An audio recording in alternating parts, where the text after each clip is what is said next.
Mga kapuso, ngayong nalalapit na po ang buwan ng wika, napapaisip ka ba kung ano ang English translation ng ilang malalalim na salita sa wikang Filipino? Huwag nang malito pa dahil may mga salitang walang literal na English translation. Let's watch this.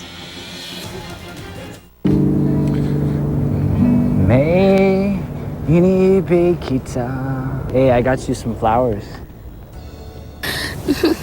Salamat. I feel so kilig. You're welcome, but I don't know what kilig is.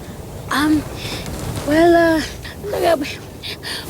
ano nga ba talaga sa English? Ang kilig. Ay, help! Saklolo! Ano po ang English po ng kilig? Kilig. Parang ano, shriek. Excited. Kilig much. Ang alam ko lang po, may mga Filipino words talaga tayo na walang eksaktong English na translation. Katulad ng? Para pong diskarte po. What? May, I Ay. brought you your favorite kakanin. Ang galing mo talaga, madiskarte ka talaga. What's discarte? Ayan na naman tayo, no? Well, discard. Naku, ang sarap naman ito. Thank you na lang. Halika na, kumain na tayo. Pag dumidiskarte po kayo, ano po tawag sa English? Discard. Discard! You got it! May mga konsepto na distinct o natatangi lang sa kultura ng partikular na mga lahi. So sa kaso ng Pilipino, dahil tayo yung may konsepto ng mga tradisyonal na panggagamot, katulad nga ng pasma, usog, yung mga ganyang konseptong espiritual, tayo lang yung may ganong klase ng salita na hindi matutumbasan sa ibang lahi.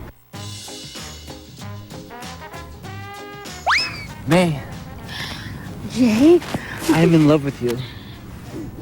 Jake, really? Yes. Oh, so you can make some kiss the stars and the moon for me? Jake? Yeah, sure, but I don't know what sungkit means. Yan na naman. Well, sungkit means, naku, di bali na lang, forget it. Kakanin na nga lang. Kasi na, o kaya kiss.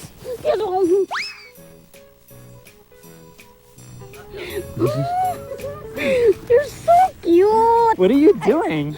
I'm so giggle to you. What's giggle? Kuya na naman. Giggle. Ay, naku. I love you na nga lang. I love you. Kiss.